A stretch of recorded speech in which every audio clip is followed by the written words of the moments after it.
दोस्तों, पिछले वीडियो में हमने देखा था कि किस तरह से जिम कॉर्बेट साहब की एंट्री होती है, याद है। और बाघ ने कितने लोगों को मारा है, किस किस गांव में मारा है, याद होगा आपको। मैंने सब बताया था कैसे कैसे मारा, कुल कितने लोग मारे गए हैं जो सरकारी दस्तावेजों में दर्ज हैं, और किस तरह से मारे गए लोगों की गिनती करी जाती थी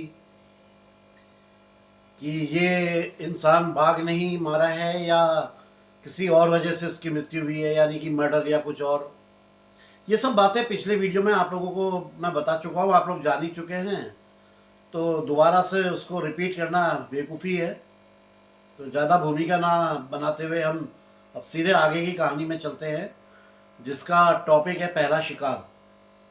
तो दोस्तों, अब मैं 2 चैप्टर एक साथ ले लूँगा और कोशिश करूँगा कहानी जितनी जल्दी हो समाप्त करी जाए, और फिर किसी नई कहानी की तरफ चलेंगे, ठीक है ना।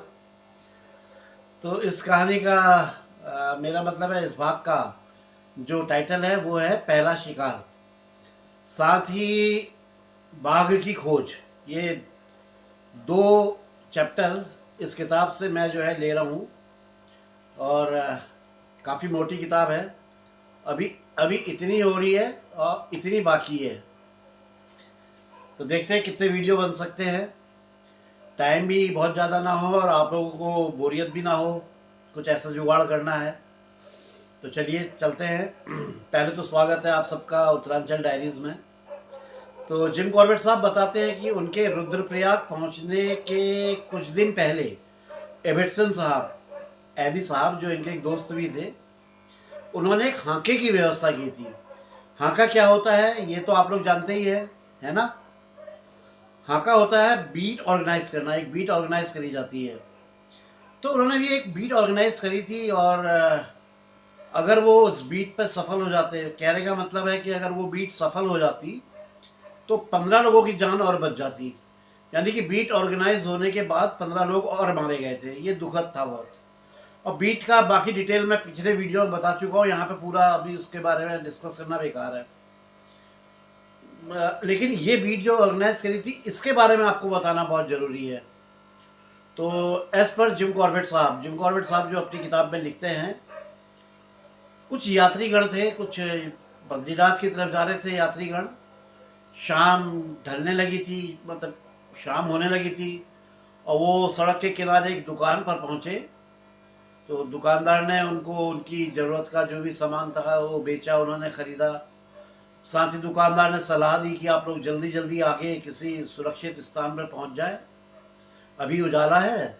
और आप लोग अगर 4 मील आगे चलकर एक स्थान है वहाँ पर पहुँच जाएंगे तो वहाँ पर आपको रहने की, खाने की एक अच्छी सिक्योर्ड प्लेस मिल जाएगी, सेफ जगह मिल जाएगी। लेकिन वो जो यात्री थे वो बहुत थके हुए थे, सुबह से चल रहे थे। अब वो सुबह से चलते चलते इस दुकान में तक वो पहुँचे थे, और वो डरे हुए भी थे। स्वाभाविक बात है, जिस क्षेत्र में बाघ का इतना बड़ा आतंक हो वहाँ पे तो लोग डरे हुए होंगे ही ना। तो डरे हुए थे।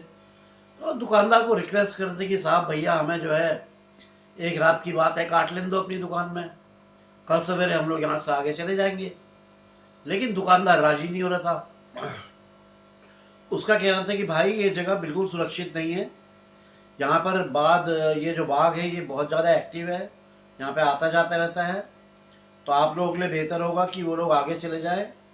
यहाँ पे जो खुले में आप रहेंगे तो इसका तो मतलब है कि एक खौफनाक मौत को आमंत्रण देना, उसको निमंत्रण देना कि आ बैल, आ भाई, आ हमें ले जा। वो इनके भले के लिए ही कह रहा था। अब इन लोगों की बातें चल रही थी, डिस्कशन चल रहा था दुकानदार और इन यात्रियों में। तभी वहाँ पे एक साधु बाबा आ गए। वो मथुरा से आए थे और श्री बद्रीनाथ धाम की तरफ वो जा रहे थे। बाबा जी ने यात्रियों को देखा, उनकी डरी हुई, उनकी थकी हुई दशा देखी, तो उन्हें दया आई। उन्होंने एक सलाह दी कि भाई दुकानदार से बोला, तुम महिलाओं को दुकान के अंदर जगह दे दो और पुरुषों को यहीं दुकान के बाहर बरामदे में सोने दो। मैं खुद भी जो है स्वयं जो है इनके साथ रात बिताऊंगा। यदि वो खून पीने वाला पिशाच जिसे तुम बाघ बोल रहे हो वो आया तो मैं उसे खत्म कर दूंगा। खत्म क्या कर दूंगा, बल्कि उसके जबड़े से पकड़ के उसको चीर डालूंगा। अच्छा खासा ढील था बाबा जी का, हाथ में त्रिशूल था बड़ा। तो बाबा जी की बात सुनकर दुकानदार भी थोड़ा सा, उसको भी लगा कि हाँ बाबा जी शायद मार दे उसको, या उसने परमिशन दे दी। अब हुआ क्या कि यात्री दल की जो 10 महिलाएं थी वो दुकान के अंदर दरवाजा बंद करके उस पर ताला डाल के सो गई, और जो पुरुष थे वो बाहर बरामदे में पंक्तिबद्ध होकर के एक दूसरे से सिमट सिमट कर सो गए। और वो जो साधु बाबा जी थे उन्होंने अपनी जगह इनके बीच में बना ली, जहाँ पे सोए हैं उनके बीच में अपनी जगह बना ली। ठीक हो गया, रात अपना कट रही है। सुबह जब यात्री उठे तो उन्होंने देखा कि साधु बाबा गायब है। जिस कंबल पे साधु बाबा सोए हुए थे उसमें काफ़ी सलवटें थी, और वो जो उन्होंने वो चादर ओढ़ी थी जो अमून तो बाबा लोग डालते हैं, वो बरामदे से कुछ दूर पर पड़ी हुई थी, और उसमें कुछ खून के दाग थे। अब बाहर थोड़ा कोलाहल हुआ, शोरगुल हुआ, तो ये सुन के दुकानदार ने दरवाज़ा खोला, और वो एक ही नज़र में भाग गया कि क्या हो गया है। वो समझ गया कि बाघ ले गया। अब थोड़ा सवेरा और हो गया, धूप आ गई, तो वो दुकानदार कुछ अन्य लोगों के साथ मिलकर खून की जो लकीर थी उसका पीछा करने लगा। और वो पीछा करते हुए करीब 3 खेत नीचे एक घेर बाड़े वाली दीवार तक पहुंचे। मतलब एक दीवार थी जिसपे घेरा बाड़ा किया गया था, और वहां दीवार के दूसरी तरफ उन्हें साधु बाबा का शरीर दिखाई पड़ा। उनका जो शरीर था उसके शरीर का निचला हिस्सा जो है बाघ ने सफाचट कर दिया था, यानी कि खा गया था। अच्छा, मैंने आपको बताया ना इवर्टसन साहब उन्हीं दिनों आए हुए थे, तो उनका प्रवास, उनका निवास रुद्रप्रयाग में था। वो भी आदमखोर की ठो लेने के लिए आए थे। तो जब वो रुद्रप्रयाग में रुके हुए थे तो उन दिनों एक भी व्यक्ति का शिकार नहीं हुआ था। तो इसलिए उन्होंने जो अलकनंदा नदी है उसके पार एक हरा भरा सा स्थान था, और थोड़ा खुला भी था और थोड़ा जंगल भी थे। उन्होंने बोला कि यहाँ पे हम बीट ऑर्गेनाइज करते हैं, और इस जो जगह उन्होंने चुनी थी, इस जगह के लिए लोगों का मानना था कि ये आदमखोर दिन के समय यहीं पे कहीं पे आराम करता है। अब जो वो 20 यात्री थे जो जो मैंने आपको बताया, वो दुकान की तरफ जब वो जा रहे थे सड़क पे, तो एबर्सन साहब का जो पटवारी था और कुछ जो और कर्मचारी थे वो आसपास के गांव में जाकर लोगों को जमा कर रहे थे, उनको सजग भी कर रहे थे कि भाई सब लोग कल हाके के लिए तैयार रहें, कल हाका लगना है, सबने आना है, भाई बाघ से छुटकारा चाहिए तो आओ। दूसरे दिन सुबह नाश्ते के बाद एबर्सन साहब अपनी पत्नी, अपने दोस्त और अपने कुछ कर्मचारी और करीब 200 हाका लगाने वालों के साथ पुल से अलकनंदा नदी को पार किया उन्होंने, और करीब 1 मील चढ़ाई चढ़ के पहाड़ी के ऊपरी हिस्से से, जो ऊपरी का हिस्सा था, वहां से बीट ऑर्गेनाइज करने के लिए अपनी पोजीशन वगैरह ले ली। हाका शुरू हो गया। अभी हाका चल ही रहा था कि एक आदमी दौड़ता हुआ आया बड़ी तेजी से, और उसने एबर्सन साहब को बताया कि साहब आप यहाँ हाका लगा रहे हो, वहां जो है एक साधु बाबा को बाघ ने मार दिया है। अब पहले ये हाका तो पूरा किया, हालांकि इसका कोई परिणाम नहीं निकला।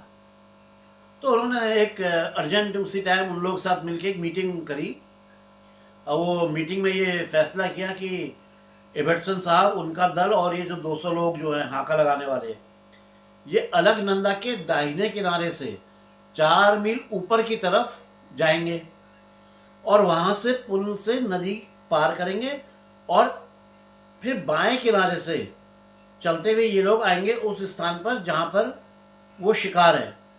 शिकार से मतलब कि वही साधु बाबा जी जो थे उनका शरीर जहाँ पे है, आधा निचला हिस्सा खाया हुआ। ऐसा ही किया गया, और जो सरकारी कर्मचारी थे वो लोग आसपास के क्षेत्र में कुछ जानकारी वगैरह जितनी ज़्यादा एकत्रित हो जाए वो सब करने के लिए आसपास के क्षेत्र में वो अपना फैल गए, एक नॉर्मल सा जो तरीका होता है। और दोपहर तक करीब 2000 लोग आ गए हाका लगाने के लिए, और बहुत सारी बंदूकें भी आ गई। जो दुकान थी उसके ऊपर का जो एरिया था वो उबड़ खाबड़ एक पहाड़ी थी।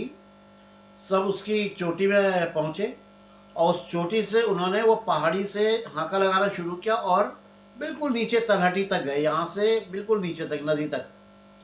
लेकिन ये बीट भी असफल हो गई, क्योंकि इसका एकमात्र कारण था कि उस क्षेत्र में जो है बाघ था ही नहीं। बाघ होता तो निकलता बाहर और एबर्टसन साहब की गोली का शिकार हो जाता, मगर दुर्भाग्यवश उस एरिया में बाघ था ही नहीं। या ये कि ये बाघ की किस्मत अच्छी थी कि वो उस एरिया में नहीं था। अच्छा, जिम कॉर्बेट साहब का यहाँ पे क्या कहना है? जब कोई बाघ या शेर, शेर मतलब टाइगर, अपने शिकार को खुली जगह पे छोड़ देता है, मानी ओपन स्पेस पे छोड़ देता है खाने के बाद, तो ये इस बात का संकेत है कि अब उसको इस शिकार में कोई रुचि नहीं है और ना उसने इसको अब दोबारा खाना है, और उसको खाने के बाद में वो अपना दूर निकल जाता है। और ये दूरी करीब 2 मील 3 मील ये हो सकती, 4 मील। और अगर नरभक्षी बाघ है तो इस मामले में तो 10 मील या उससे भी अधिक मील संभव है। इसलिए इस बात की काफ़ी संभावना थी कि जब पहाड़ी पर हांका लगाया जा रहा था तब आदमखोर वहाँ से 10 मील दूर कहीं मजे में किसी पेड़ के ऊपर नींद ले रहा होगा, आराम से सोया होगा। सामान्यतः बहुत कम बाघ ऐसे होते हैं जो आदमखोर होते हैं, इसलिए उनके बारे में आपकी हमारी जानकारी भी उतनी कम होती है। नहीं, हम बहुत कुछ जानते हैं। और जिम कॉर्बेट साहब का बोलना है कि इस तरह के जानवरों के मामले में उनका अनुभव बहुत सीमित है। इस तरह के जानवर मतलब लेपर्ड के मामले में, टाइगर तो बहुत मारे थे, लेपर्ड के मामले में। और लेपर्ड से इनका एक ही बार सामना हुआ था, मैन ईटर लेपर्ड से, और वो भी बहुत साल पहले, और वो भी बहुत कम समय के लिए। मुझे याद है ये पनार वाला जो आदमखोर था उसकी बात कर रहे थे। इनका मानना था कि पशु मांस के स्थान पर मानव मांस के भोजन की आदत पड़ जाए अगर बाघ को, तो जो उसकी नेचर है, उसकी जो सोच है, उसकी जो प्रकृति है वो भी बदल जाती होगी। मतलब बाघ की आदतें कह लें या उसकी सोच कह लें, जो भी आप ठीक समझें, उसका नेचर है वो भी बदल जाता होगा। लेकिन वो कितना बदल जाता है, उसकी क्या हद होती होगी, किस हद तक, किस सीमा तक वो नेचर उसका चेंज हो जाता है, इसका कोई आइडिया नहीं है। तो इन्होंने डिसाइड किया कि भाई उसी तरीके से जैसे टाइगर को मारते हैं उसी तरह से इस लेपर्ड को भी मारने का जुगाड़ किया जाए। या आमतौर पे जो तरीका इन्होंने जो अपनाए जाते हैं वो क्या है, देखिए, अगर जहाँ पे बाघ द्वारा कोई आदमी मारा गया है या कोई पशु मारा गया है तो उसके पास में कहीं पे एक मचान बांधा जाए और घात लगाई जाए, तो जहाँ बॉडी पड़ी है उसके आसपास ही कुछ दूरी पे रेंज में जहाँ से बॉडी भी दिखाई पड़े वहाँ पे मचान बनाया जाए और उस पर बैठ करके बाघ का इंतज़ार किया जाए। यही तो तरीका है। या फिर दूसरा तरीका है किसी भेड़, बकरे या भैंसे को चारे के रूप में इस्तेमाल किया जाए, जैसा किया है इन्होंने कई अपने शिकारों में। इसमें भेड़ या बकरी को किसी ऐसे स्थान पर बांध दिया जाए जहाँ पर बाघ की मूवमेंट रहती हो, बहुत जाना आना जाना बाघ का लगा रहता हो, और बाघ जब उस पर हमला करे तो किसी ऊपरी स्थान से उस बाघ को ठोक दिया जाए, उसे गोली मार दी जाए। तो यही तरीके थे। अब पहला तरीका जो था उसके लिए तो भैया इंतज़ार करना पड़ता कि किसी शिकार को ढूंढना है, और दूसरा तरीका जो है उसको ये पता करना होता कि भैया बाघ की मूवमेंट कहाँ है। भाई दोनों पोजीशन में तो पता होना चाहिए ना क्या है। अब आप ये सोचिए, अब जिम कॉर्बेट साहब का जाने का उद्देश्य क्या था? यही था ना कि किसी इंसान का, किसी मानव जीवन का नुकसान ना हो, यानी कि कोई मारा ना जाए। मतलब कि बाघ और लोगों को मारे उससे पहले ही बाघ को मार दिया जाए। इसलिए ये किसी नए व्यक्ति के मारे जाने का इंतज़ार तो नहीं कर सकते थे कि भैया ये किसी आदमी को मारे तब फिर मैं ये मचान बनाए फिर बैठे। इनका तो उद्देश्य मानव को बचाना था। और जिम कॉर्बेट साहब थोड़ी बहुत तैयारी कर चुके थे, जो मुश्किलें, जो परेशानियां उनके सामने आने वाली थी, उससे निपटने के लिए काफ़ी इन्होंने अपनी तैयारी कर ली थी। जो नक्शा इन्हें दिया गया था उस पर इन्होंने देखा कि बाघ 500 वर्ग मील क्षेत्र में शिकार कर रहा है, मार कर रहा है, और 500 वर्ग मील का क्षेत्र एक तेंदुए को ढूंढने और उसे मारने के लिए बहुत बड़ा है, बहुत बड़ा है।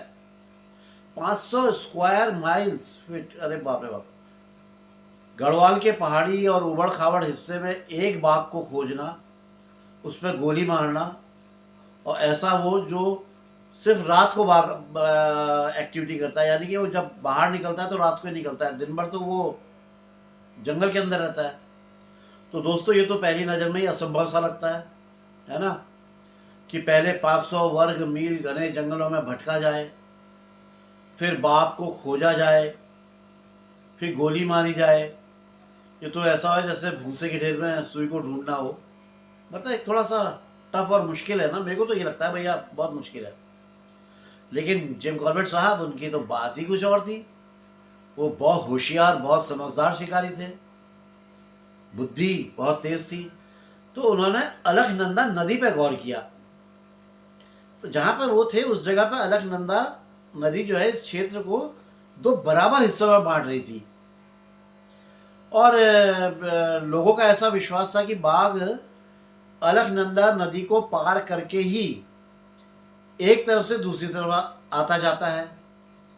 जब बाघ को एक किनारे पे शिकार नहीं मिलता है तो नदी को पार करता है, दूसरी तरफ जाता है और वहां शिकार करता है। तो मतलब इस तरह से वो नदी पार करता है।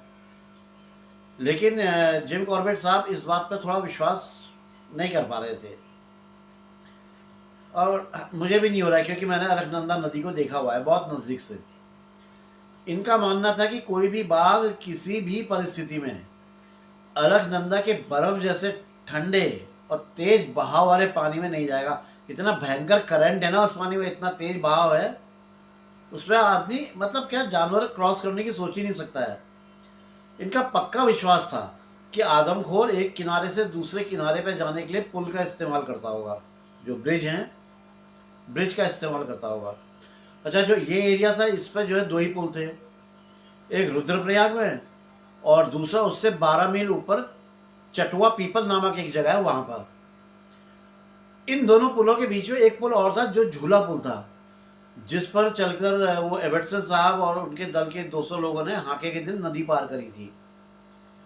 जिम कॉर्बेट साहब का सोचना था कि इस झूला पुल को जब उन्होंने देखा तो वो ये सोच रहे थे कि इस पे तो एक चूहे के अलावा कोई पार नहीं कर सकता है।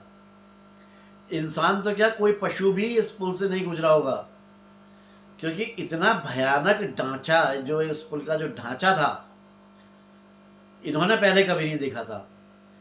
ये पुल जो है कैसा था सुनिए अब आप। ये हाथों से बटा हुआ जो घास का जो होता है ना, उससे रस्सा बनाया जाता है, उसका था। और जो समय के इतना पुराना हो गया था कि वो काला पड़ गया था, और नदी से जो कोहरा उठता था या नमी आती थी उससे उसमें फफूंद भी लग गई थी। आपने ख्याल किया होगा जब कोई घास द्वारा बनाया गया रस्सा पुराना हो जाता है और काला पड़ जाता है, और लगातार यदि वो कभी किसी नमी वाली स्थान पर रखा जाए तो उसमें फफूंद लग जाती है, कमज़ोर हो जाता है। तो वही इस पुल के रस्सों की हालत थी। इस पुल से 100 गज नीचे अलकनंदा थी, जो चट्टाना से टकराकर एक तूफान सा शोर करती हुई बहती है। अच्छा, इस जगह के बारे में एक बात और बताई जाती है कि एक बार कुत्तों से बचने के लिए एक काकड़ ने छलांग लगा करके इस जगह से नदी पार कर ली थी। तो उस जगह में मतलब नदी की चौड़ाई बहुत कम थी। अब आप कल्पना कीजिए इस झूला पुल की। ये झूला पुल कैसा था?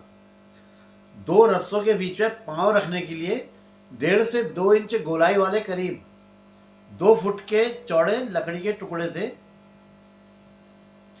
और घास के रस्सों से ये ढीले ढीले बंधे हुए थे। और जो एक तरफ का रस्सा था इस पर झोल कुछ ज़्यादा था, जिस कारण जो बधी लकड़ियाँ जो थी, जो पांव रखने के लिए जो तख्ते रखे गए थे, वो 45 जो डिग्री था उस पर ऐसे झुके हुए थे, यानी कि पुल ऐसा झुका हुआ था। सीधा मतलब यह था कि पुल एक तरफ 45 डिग्री में झुका हुआ था। क्यों? क्योंकि एक साइड का जो है रास्ता वो ढीला था ना, उसमें झोल ज़्यादा था और एक साइड का टाइट था।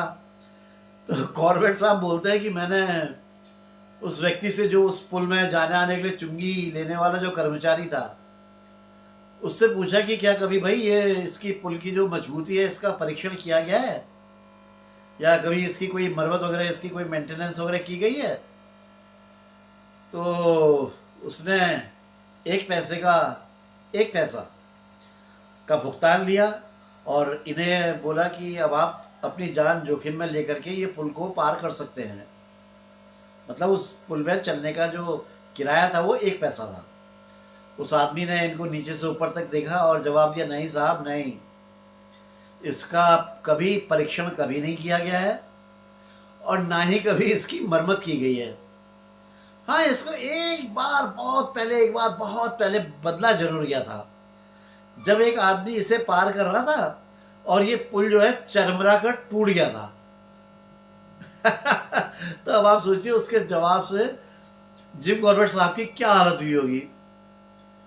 और ये जो घबराहट थी ये उनके अंदर से तब तक नहीं गई जब तक उन्होंने इस पुल को बहुत सुरक्षित तरीके से रस्सों को पकड़ पकड़ के, पाँव को जमा जमा के पार नहीं कर लिया। और आप लोगों में से शायद कई लोग ऐसे होंगे जिन्होंने इस तरह के पुलों को देखा होगा, मैंने भी देखा हुआ है। भैया पाँव रखने में भी डर लगती है यार, पूरा पुल जो है वो हिलने लगता है यूं यूं यूं, और ऐसे ऐसे झूलने अलग लगता है, तो यूं यूं यूं भी हिलता है और ऐसे ऐसे भी हिलता है। और ऊपर सोचिए नीचे भयानक नदी अलकनंदा, उसके ऊपर एक कमजोर सा पुल, उस पर चलना है, नदी को पार करना है। सच में रोंगटे खड़े करने वाला होता है। मेरे को हंसी आ रही, लेकिन कभी मौका लगे तो जरूर देखना। और एक वैधानिक चेतावनी दे रहा हूं, कमजोर दिल वाले व्यक्ति तो कभी ऐसे पुल पे ना चढ़े। भैया कभी ना चढ़े, बहुत खतरनाक होता है। और इस झूला पुल को आदमखोर के बस की बात नहीं थी, उस बाघ के लिए कि वो पार करे। अब उसके लिए 2 ही पुल रह गए थे। अब कॉर्बेट साहब थोड़ा निश्चिंत हो गए। उन्होंने सोचा कि अगर ये दोनों पुलों को बंद कर दिया जाए तो जो बाघ की गतिविधियां हैं वो अलकनंदा के एक ही तरफ को सीमित रह पाएंगी, जिससे उसको ढूंढने के लिए उसका क्षेत्र का जो जो एरिया है वो आधा रह जाएगा। अभी तो उस पार इस पार दोनों तरफ कर रहा है, फिर वो एक ही तरफ करेगा तो एरिया कम हो जाएगा, ढूंढने में आसानी होगी। अब जो पहला काम इन्होंने करना था वो ये था कि इन्हें ये पता करना था कि बाघ नदी के किस तरफ है। अब बाघ ने आखिरी शिकार साधु बाबा का किया था और ये शिकार नदी के किनारे चटवा पीपल पुल से कुछ मील की दूरी पर किया था, दुकान में। तो इतना तो तय था कि अपने शिकार को खुला छोड़ने के बाद बाघ ने पुल पार कर लिया होगा, क्योंकि जो स्थानीय लोग ये हों या यात्री हो जो थोड़ा सावधानी रखते थे, यानी बाबा के शिकार से पहले भी तो सावधानी से रहते थे, लेकिन जब बाबा जी का शिकार हो गया तो उसके बाद वो और ज़्यादा चौकन्ने हो गए होंगे। और बाघ को अब इस क्षेत्र में लगातार दूसरा शिकार मिलना तो मुश्किल ही है, असंभव ही था। तो वो पुल पार कर गया होगा। अब जिम कॉर्बेट साहब ये भी बोलते हैं, यदि आप वो नक्शा देख रहे हैं जिस पर ये अंकित है किस गांव में कितने मारे, कहाँ कहाँ पे कितना कितना शिकार किया है, तो आप जरूर पूछेंगे कि अगर ऐसा था कि वहाँ से छोड़ के लोग सतर्क हो गए थे और वो पार कर गया होगा, तो एक ही गांव में बाघ द्वारा 6 बार हत्या क्यों दर्शाया गया है? कहीं पे 6, कहीं पे 5, कहीं पे 4 क्यों दिखाया गया है? मैप में दर्ज है ना जगह जगह। तो इस बात का जवाब जिम कॉर्बेट साहब ही देते हैं कि कोई भी कोशिश अनिश्चित समय तक जारी नहीं रह सकती है। देखिए पहाड़ के मकान हैं, छोटे होते हैं, इनमें टॉयलेट वगैरह की भी सुविधा नहीं होती है, और इसमें कोई आश्चर्य जैसी कोई बात नहीं है कि 10 मील 15 मील या 20 मील दूर किसी गांव में किसी बाघ ने किसी को मारा है, वहाँ से कोई खबर आई है, तो ये 20 मील दूर के गांव का कोई बच्चा बाहर ना निकले। कोई भी महिला, बच्चा, बड़ा, बुजुर्ग, कोई भी बाहर निकल सकता है। भाई सोच के लिए ही निकल सकता है, वॉशरूम टॉयलेट जाने के लिए, बाथरूम जाने के लिए भाई जाना पड़ता ही है। मैं याद है ऐसा ही एक हादसा मेरे गांव में, मतलब मेरा जो ननिहाल है पलियू, बाड़ेचीना के पास पलियू बैंड, तो वही पलियू बैंड के नीचे मेरा गांव पलियू गांव है, ननिहाल है। तो मेरी मम्मी की जो की बिरादरी की एक महिला को बाघ ने मार के खा लिया था। मेरा जो ननिहाल है ये विंसर के जो है, विंसर के नीचे तलहटी में बसा हुआ है। और उन दिनों वहाँ पे एक बाघ आदमखोर था, बहुत एक्टिव हो गया था, एक करीब 8-10 लोगों का शिकार कर चुका था। अब सही सही संख्या तो मुझे याद नहीं है, क्योंकि करीब 30-32 वर्ष पहले की ये घटना है। मैं गांव गया हुआ था, तो मुझे याद है आज भी, मामा घर में वो बम रखते थे, सुतली बम नहीं होते, वो रस्सी से बंधे हुए, वो ऐसे दिवाली में चलाए जाते हैं जो बम, बुम बुम, वो रखते थे। अगर रात में मतलब शाम सूरज ढलने के बाद बाहर निकलना होता था तो पहले 5-6 बम फोड़ा करते थे अलग अलग दिशा में, जिससे धम बम बम होती थी अलग अलग डायरेक्शन में। अगर वहाँ पे कहीं पे लेपर्ड है तो भाग जाए। और बाघ के पास बस एक ही मौका होता है इंसान को पकड़ने का, जैसे ही आदमी घर से बाहर निकला उस मौके का उससे फ़ायदा उठाना है। उसने आसानी से जो भी पुरुष महिला या बच्चा बुजुर्ग जो भी है उसकी गर्दन पे अपने पकड़ बनानी है, जंगल की तरफ निकल जाना है। तो जो ये मैं जो अपनी बिरादरी की, जो मम्मी की बिरादरी की जो मेरी मौसी संभवतः लगती होंगी, उनका जो बता रहा था, उनको थोड़ा सा प्रॉब्लम हो गई थी, डिसेंट्री हो गई थी।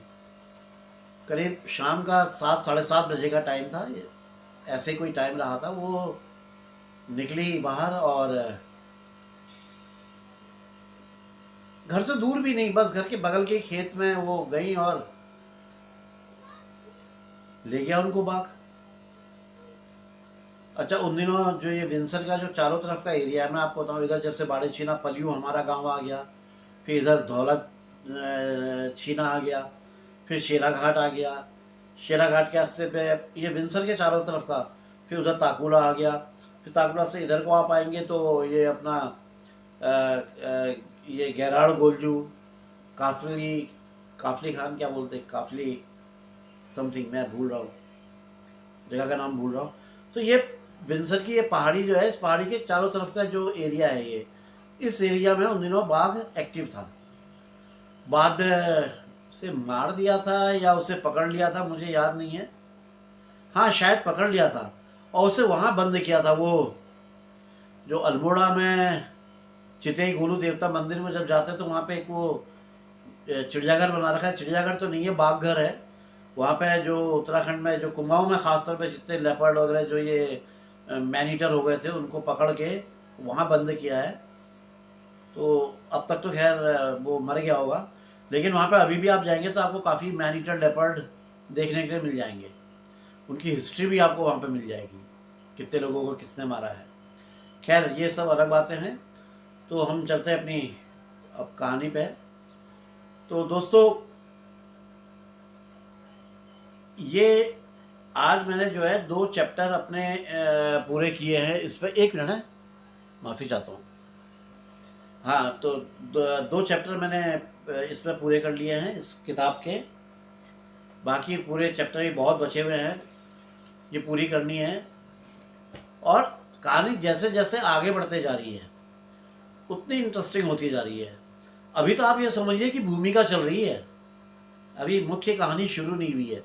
मुख्य कहानी शुरू अगले एपिसोड से होगी। तो बने रहिएगा उत्तरांचल डायरीज के साथ में। अगर मित्र पहली बार आए हैं तो सब्सक्राइब कर दें, और इस कहानी को कंटिन्यूटी में आगे सुनना चाहते हैं तो बेल आइकन दबा दें। और जो पुराने मित्र हैं वो सबसे तो भाई उनका तो मैं दिल से, तो from the bottom of my heart यहाँ से शुक्रगुजार करता हूँ कि आप लोग कहानी सुनते हैं, लाइक करते हैं। कुछ जो परम मित्र हैं वो तो टेलीफोन में वार्ता भी करते हैं, बड़ा मज़ा आता है इस विषय में चर्चा करने में, वार्ता करने में, बातें करने में। तो जो नए मित्र जो बनना चाहते हैं, जो सब्सक्राइब करें, मैं उनसे भी यही कहूँगा कि वार्ता करें। बड़ा मज़ा आता है वार्ता में, जब हम बाघों की बातें करते बड़ा आनंद आता है। और कई चीज़ें आप लोगों से मुझे सीखने के लिए मिलती हैं। और शायद हो सकता है कुछ चीज़ें मेरे से भी आपको सीखने के लिए मिल जाए, क्योंकि उत्तराखंड के तो कोने कोने की ट्रैकिंग मैंने करी है।